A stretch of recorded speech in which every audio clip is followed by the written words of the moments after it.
Salve meu amigo, minha amiga concurseiro que nos acompanha aqui na plataforma do Direção Concursos. Para quem ainda não me conhece, meu nome é Leonardo Arpini e eu sou professor de Legislação Penal Especial aqui da casa. Eu vou acompanhá-los pelo encontro de hoje em mais uma lei especial. Vou tratar com você sobre a Lei de Identificação Pessoal, a Lei 5553/68, uma lei razoavelmente curta. Ela tem 5 artigos, pessoal, e nós temos apenas 3 dos quais nos interessam e são os que mais têm incidência em concurso público. Então vamos direto para o que interessa.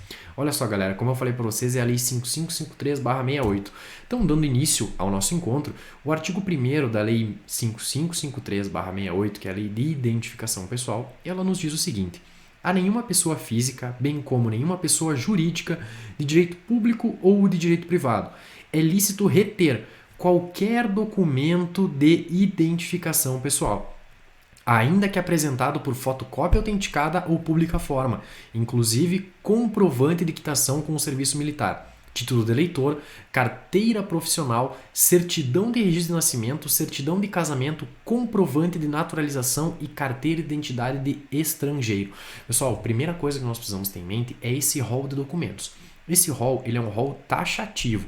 Nós não podemos ampliar as possibilidades de documentos que estão ali previstas. Eu não posso inserir nenhum outro documento, a gente vai ver isso depois na contravenção penal, se ele não estiver caracterizado aqui no nosso artigo 1º. Então vamos voltar lá. Como vocês podem ver, eu fiz uma tabela para vocês sobre a relação de documentos que compõem esse rol taxativo do artigo 1º. A primeira coisa é o documento de identificação pessoal. Aí a gente tem o RG e o CPF, pessoal, bem básico. Carteira Nacional de Habilitação também. Comprovante de quitação com o serviço militar, tá? Título de eleitor, carteira profissional, carteira da OAB, CRM, CRF, CREF, CREA, todas essas carteiras das carreiras profissionais. Nós temos o registro de nascimento onde a gente vai no RCPN, o Registro Civil de Pessoas Naturais, certidão de casamento, tá? O RCPN também é o responsável por esse tipo de registro. O Registro Civil de Pessoa Natural, ele é competente para o registro de certidão de nascimento, óbito e casamento. Isso é no Registro Civil de Pessoas Naturais, pessoal.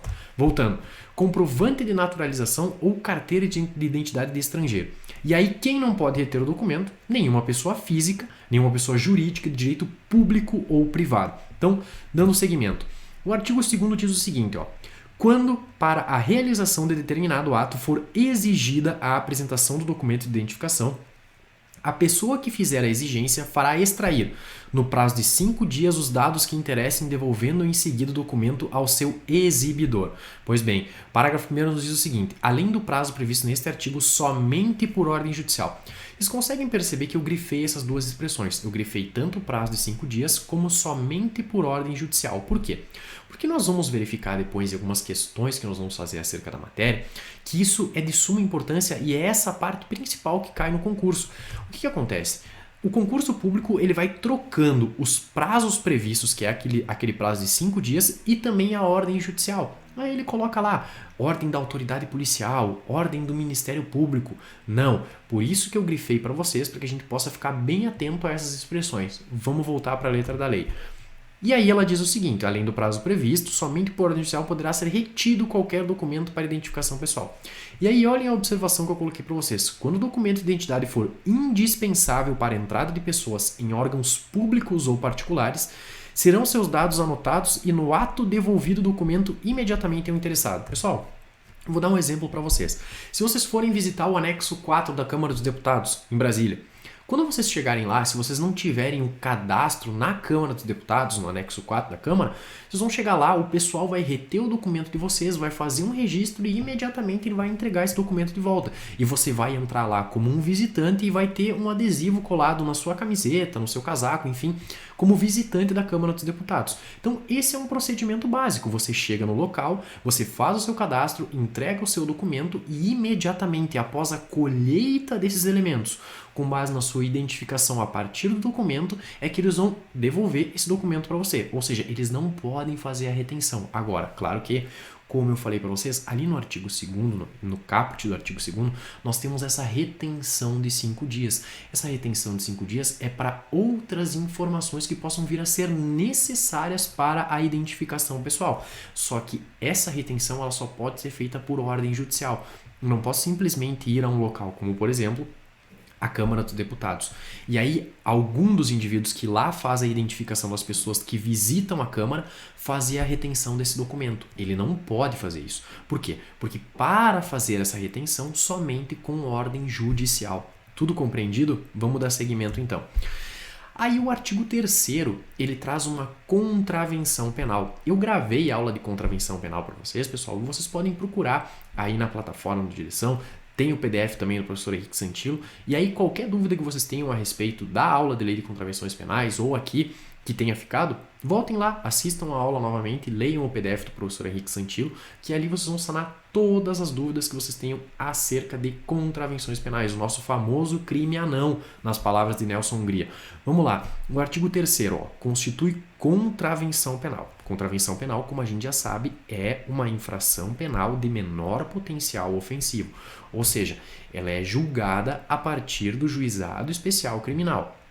Para a apuração dessas infrações de menor potencial ofensivo, no caso as contravenções penais, é instaurado o termo circunstanciado, com base no artigo 69 da Lei dos Juizados Especiais Criminais. Também estudamos isso na nossa Lei do Juizado Especial Criminal, pessoal. Tudo completíssimo aqui na nossa plataforma. Voltando então.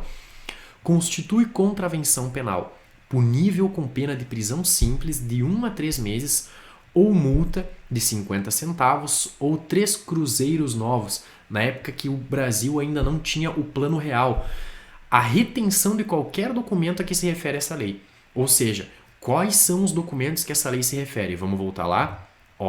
Documento de identificação pessoal, comprovante de quitação com serviço militar, título de eleitor, carteira profissional, registro de nascimento, certidão de casamento, comprovante de naturalização, carteira de identidade de estrangeiro. Querem que eu dê um exemplo para vocês, pessoal, de um documento que não consta nesse rol e caso seja retido, não vai configurar contravenção penal. Passaporte, pessoal. O passaporte não faz parte do artigo 1º da Lei 5563. Ou seja, se eventualmente você tiver o seu passaporte retido, não há como se falar na ocorrência da contravenção penal do artigo 3º. Por quê? Porque esse objeto material passaporte, ele não faz parte do rol taxativo do artigo 1º, onde tem elencado todos aqueles documentos que a gente acabou de ver. Ou seja, retido o passaporte, não há que se falar em crime, porque esse objeto material não consta do rol. E se nós fizéssemos com que isso se enquadrasse nessa contravenção penal, nós estaríamos fazendo analogia in malam partem, o que é vedado pelo ordenamento jurídico. Vamos voltar. Então, olha só. Parágrafo único diz o seguinte, quando a infração for praticada por preposto ou agente de pessoa jurídica, considerar-se-á responsável quem houver ordenado o ato que ensejou a retenção, a menos que haja pelo executante desobediência ou inobservância de ordens ou instruções expressas, quando então será este o infrator. Galera, o que esse parágrafo único está nos dizendo? Esse parágrafo único, ele trata da autoria mediata, tá? Não sei se vocês já chegaram a estudar essa parte de autoria imediata em direito penal. Nós temos a teoria do domínio do fato, a teoria do homem de trás, daquele indivíduo que tem o domínio do fato criminoso. Ou seja, é a autoria mediata. Aquele indivíduo, como a gente chama, o homem de trás, ele está por trás da cena criminosa, mas ele tem o domínio do fato criminoso. O que eu estou querendo dizer? Nesse exemplo aqui do parágrafo único da contravenção penal do artigo 3º, ele está dizendo o seguinte, quando a infração for praticada por preposto ou agente de pessoa jurídica, ou seja, o chefe manda que o seu preposto retenha esse documento, nós temos uma autoria imediata. Por quê? Porque esse homem de trás, que aí incide a teoria do domínio do fato, ele tem o domínio desse fato criminoso. Ou seja, ele está no controle da ação penal. Através de uma pessoa, ele faz com que aquele indivíduo subordinado seu retenha esse documento. Isso é a teoria do domínio do fato. A teoria do domínio do fato, pessoal, ela foi aplicada na ação penal 470, a autoria imediata do homem de trás. Isso foi aplicado no caso do mensalão, pessoal. Se vocês pesquisarem na jurisprudência do Supremo Tribunal Federal, vocês vão verificar, se não me falha a memória, o ministro Joaquim Barbosa, ainda na época quando era ministro do Supremo Tribunal Federal, aplicou a teoria do domínio do fato, da autoria imediata, do homem de trás, aquele indivíduo que tinha todo o conhecimento da estrutura criminosa que se passava no mensalão. Isso é a teoria do domínio do fato. Correto, pessoal? Qualquer dúvida que vocês tenham, fiquem livres para me procurar nas minhas redes sociais, que eu faço questão de ensinar vocês, da gente estudar junto toda essa parte aí. Tudo certo? Vamos dar seguimento então. Vamos lá. Como eu falei para vocês, o rol de documentos ele é taxativo, tá? E aí eu fiz a observação para a teoria do domínio do fato aqui no parágrafo único da autoria imediata. Tudo certo, pessoal? Vamos dar seguimento então. Agora a gente já tem as questões de identificação pessoal. Ou seja, aqui agora a gente vai fazer alguns exercícios para poder fixar o que a gente acabou de aprender. Como eu falei para vocês, pessoal, essa é uma lei muito curtinha. E é uma lei que cai em concurso. Então, saber essa lei é a certeza de pontos valiosos no seu concurso e, quem sabe, garantir a aprovação. Uma ou duas questões, ela muda completamente o panorama seu num concurso público. Correto? Vamos para frente então. Olha lá. A nossa primeira questão, ela diz o seguinte, ó, a Lei 5553 de 68, ela resguarda os direitos dos cidadãos quanto à posse de seus documentos pessoais de identificação, os quais são garantias do exercício de direitos. Por força dessa lei, letra A, é vedada a apresentação de documentos originais, porém é permitida a apreensão. Porém, é permitida a retenção daqueles apresentados em fotocópias autenticadas, na medida em que estes não possuem valor legal. Não, pessoal, até a fotocópia ela é proibida de ser retida. A gente viu isso, tá no artigo 1º da lei. Vamos lá, letra B. A retenção de documento de identificação pessoal constituirá contravenção penal, mas apenas quando praticada por autoridade pública, sendo um irrelevante penal a conduta quando praticada por particular. Não, pessoal, eu coloquei para vocês naquela nossa tabela, no nosso primeiro slide, que quem são as pessoas que podem cometer esse crime. Pode ser tanto a pessoa física ou a pessoa jurídica de direito público ou privado. Então, o particular pode cometer esse crime, tá? Essa contravenção penal, desculpa. As limitações constantes da lei somente se referem a documentos que contenham a fotografia do titular, pois apenas estes são válidos como documento de identificação. Não, pessoal, a certidão de nascimento ela não tem a fotografia do indivíduo e ela também consta como um documento no rol do artigo 1º. Tá? Então essa assertiva também está equivocada. Letra D. Nos termos da lei, a autoridade policial deve reter o documento que, por mau estado de conservação, torne incerta a veracidade dos dados dele constante, fazendo instaurar investigação sobre possível crime de uso de documento falso. Não, pessoal, a lei não faz nenhuma menção a esse tipo de conduta que o delegado de polícia tem que tomar. O que acontece é que eu vou mostrar para vocês. Dentro do inquérito policial ou do termo circunstanciado, por exemplo, acontece uma prisão em flagrante num inquérito policial, e naquele momento é inviável fazer a identificação cível da pessoa. O que eu estou querendo dizer com identificação cível? Aquele indivíduo não tem documento, ele não tem RG, ele não tem CPF, é uma pessoa que ninguém tem conhecimento de quem seja aquele indivíduo. Nesse momento, o delegado de polícia ele é autorizado a fazer a identificação criminal. E a identificação criminal ela pode ser feita por vários meios. O mais conhecido de todos é quando o indivíduo toca piano na delegacia de polícia, a expressão que a gente utiliza, que é a identificação das digitais. Essa é uma maneira de fazer a identificação criminal quando não for possível identificá-lo civilmente. Ou seja, quando não tiver nenhum documento de RG, carteira de motorista, CPF, certidão de nascimento, nenhuma forma que possa fazer uma identificação civil desse indivíduo. Aí a gente faz a identificação criminal. Mas isso não consta da Lei 5563. Isso é a Lei de Identificação Criminal, que é outra lei que a gente vai estudar em outro momento. Vamos dar seguimento, ó. Então, ó, letra E. É lícito condicionar a entrada de pessoas em prédios públicos à apresentação de documento de identificação, mas o documento deve ser imediatamente restituído após a conferência ou anotação dos dados. Corretíssimo, pessoal. Então, a nossa primeira questão, o gabarito é a letra E. Essa foi uma das observações que eu falei para vocês no início da nossa aula. Vamos lá. Questão número 2. Considerando o previsto na Lei 5553/68 acerca da carteira de identidade, assinale a alternativa correta. Quando o documento de identidade for indispensável para a entrada de pessoa em órgãos públicos ou particulares, serão os dados anotados, podendo o agente público reter o documento até a saída da pessoa do estabelecimento? Não, galera. A devolução ela deve ser imediata após a colheita das informações. Letra B. Constitui crime punível com pena de prisão simples. Não, não é crime. Constitui contravenção penal. Então a letra B já está equivocada. Letra C. Somente por ordem judicial ou do Ministério Público poderá ficar retido qualquer documento de identificação pessoal. Lembram o destaque que eu dei para vocês, pessoal? Somente por ordem judicial e não por ordem do Ministério Público. Então a letra C também está equivocada. Letra D.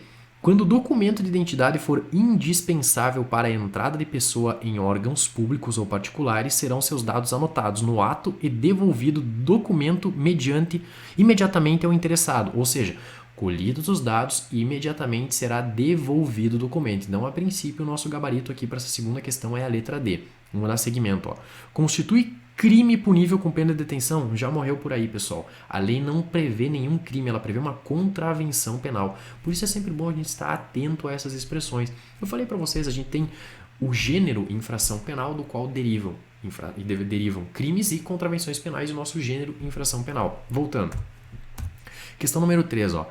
A Lei 5553/68, que dispõe sobre a apresentação e o uso de documento de identificação pessoal, estabelece que, quando, para a realização de determinado ato, for exigida a apresentação do documento de identificação, a pessoa que fizer exigência fará extrair os dados que interessarem, antes de devolver o documento ao exibidor, em regra no prazo de até 48 horas? Não, pessoal. Letra B, 5 dias? Exatamente, esse é o prazo que a gente viu lá no início da nossa aula. Letra C, 10 dias, letra D, 30 dias e letra E, 15 dias. Também está fora. Então, o nosso gabarito para a terceira questão é letra B. Prosseguindo. Questão número 4. De acordo com a Lei 5563/68, que dispõe acerca da apresentação e uso do documento de identificação criminal, assinale a alternativa correta. Quando para a realização de determinado ato for exigida a apresentação do documento de identificação, a pessoa que fizer a exigência fará extrair no prazo de 10 dias os dados que interessarem, devolvendo em seguida o documento ao seu exibidor. Não é 10 dias, pessoal. Acabamos de ver uma questão anterior que falava acerca desse prazo. São 5 dias. Letra B. O comprovante de naturalização, carteira de identidade de estrangeiro não são considerados documentos de identificação pessoal englobados pela lei. Nesse caso, pessoal, muito pelo contrário. Por quê? Porque eu falei para vocês naquele rol de documentos que nesse caso sim, comprovante de naturalização e carteira de identidade de estrangeiro é documento de identificação sim. Vamos lá. Letra C. Somente por ordem da autoridade policial ou judiciária? Não, pessoal. Somente por ordem da autoridade judicial poderá ser retido qualquer documento de identificação pessoal. Letra D. Constitui crime a retenção? Não. Constitui contravenção penal. Letra D também está fora. Letra E. Quando o documento de identidade for indispensável para a entrada de pessoa em órgãos públicos ou particulares, serão seus dados anotados no ato e devolvido o documento imediatamente ao interessado. Corretíssimo. Esse é o nosso gabarito para a questão número 4. Dando seguimento, ó, questão número 5. De acordo com a Lei 5553/68, a retenção indevida de documento de identificação pessoal, indispensável para entrar em órgãos públicos ou particulares, constitui: letra A, contravenção penal. Matamos a questão. A questão número 5 é a letra A, pessoal. Contravenção penal, artigo 3º. Infração administrativa apenas não, ilícito civil também não, conduta não tipificada por legislação específica também está fora, e ilícito civil administrativo também está fora. Então, para fechar, nossa última questão aqui, pessoal. Questão número 6. Em relação à carteira de identidade e considerando a Lei 7.11.16 e a Lei 5.553, julgue os itens que se seguem. Quando o documento de identidade for indispensável para a entrada de pessoas em órgãos públicos, vejam como o conteúdo se repete, pessoal. É uma lei muito curtinha e não tem para onde o examinador fugir. Ele vai pegar a letra seca da lei e vai fazer repetição de conteúdos. É uma lei muito curta e aqui, pessoal, é uma certeza de garantir pontos na sua aprovação. De pessoas em órgãos públicos, seus dados deverão ser anotados no ato e o documento deverá ser devolvido no prazo máximo de 5 dias. Não. Para entrada em órgãos públicos, a devolução deve ser imediata logo após a colheita das informações pelo documento de identificação. Então, o nosso gabarito para a questão número 6 é errado. Pessoal, qualquer dúvida que vocês tenham ficado a respeito da lei de identificação pessoal, vocês podem me procurar no meu Instagram, nas minhas redes sociais, que com o maior prazer eu sano qualquer dúvida que vocês tenham. Fiquem com Deus, ótimos estudos e até a próxima. Valeu!